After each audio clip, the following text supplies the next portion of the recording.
ನಮಸ್ಕಾರಂ ಪ್ರಿಯ ಮಕ್ಕಳೇ ಮತ್ತು ಪೋಷಕರೇ. ಶ್ಲೋಕಗಳು ಮತ್ತು ಮಂತ್ರಗಳ ಈ ಶಾಂತ ಲೋಕಕ್ಕೆ ನಿಮಗೆ ಸ್ವಾಗತ. ಶ್ಲೋಕಗಳು ನಮಗೆ ಜ್ಞಾನ, ಸತ್ಕಾರ್ಯ ಮತ್ತು ಉತ್ತಮ ಮೌಲ್ಯಗಳನ್ನು ಕಲಿಸುತ್ತವೆ.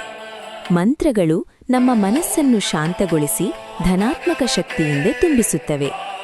ನಾವು ಶ್ಲೋಕಗಳನ್ನು ಪಠಿಸಿದಾಗ ಉತ್ತಮವಾಗಿ ಯೋಚಿಸುವುದು ಮತ್ತು ಬದುಕುವುದು ಕಲಿಯುತ್ತೇವೆ. ಮಂತ್ರಗಳನ್ನು ಜಪಿಸಿದಾಗ ಶಾಂತಿ, ಏಕಾಗ್ರತೆ ಮತ್ತು ಒಳಬಲವನ್ನು ಅನುಭವಿಸುತ್ತೇವೆ. ಯಾವುದಕ್ಕೂ ಆತುರಬೇಡ. ಕೇವಲ ಗಮನದಿಂದ ಕೇಳಿ, ಮಂದವಾಗಿ ಪುನರಾವರ್ತಿಸಿ. ಪದಗಳ ಲಯವನ್ನು ಅನುಭವಿಸಿ.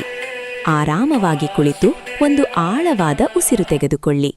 ನಿಮ್ಮ ಮನಸ್ಸು ಶಾಂತ ಮತ್ತು ಸಂತೋಷವಾಗಲಿ. ಈ ಶ್ಲೋಕಗಳು ನಮ್ಮ ಚಿಂತನೆಗೆ ಮಾರ್ಗದರ್ಶಿಯಾಗಲಿ. ಈ ಮಂತ್ರಗಳು ನಮ್ಮ ಹೃದಯವನ್ನು ಶಾಂತಿಯಿಂದ ತುಂಬಲಿ. ಭಕ್ತಿ ಮತ್ತು ಪ್ರೀತಿಯೊಂದಿಗೆ ಒಂದಾಗಿ ಪಠಿಸೋಣ. ಸನ್ಮಂಗಳಾಸ್ತು.